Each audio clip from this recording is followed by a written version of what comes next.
Assalomu alaykum. Bizda navbatdagi masala ikkinchi variant 26-savol. 0.4 mol sirka kislotasi xlorlanishi natijasida hosil bo'lgan xlorid kislotani to'liq neytrallash uchun 200 gram 16% natriy gidroksid eritmasi sarflangan bo'lsa, reaksiya natijasida hosil bo'lgan xlor organik birikma formulasini toping deyilgan.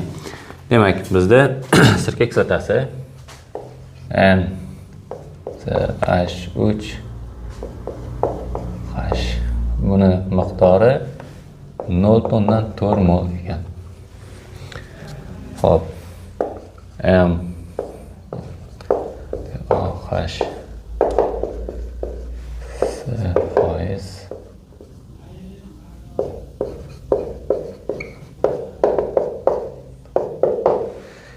Xo'p, demak 100 foizimiz 200 gram bo'lsa, 16 foizimiz x 32 gram. 32 ni bo'lamiz 40 ga. 0.8 mol natriy gidroksid sarflangan. Demak, natriy OH qo'shamiz H xlor. Natriy xlor plus suv. Birga bir nisbatda reaksiya kirishini hisobga olsak, 0.8 mol demak, xlorid kislota hosil bo'lgan. Va xuddi shu jarayonda xlorlanish jarayonlarida ham, demak, CH3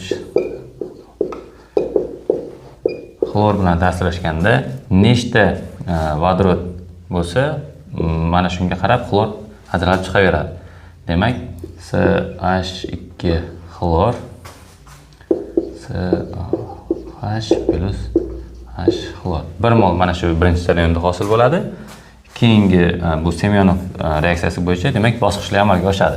0.4 molga 0.8 mol sarflangan bo'lsa, demak bizda ikkita vodorod almashgan. Ya'ni CH xlor 2 CH holatida bizda organik mahsulot hosil bo'lgan.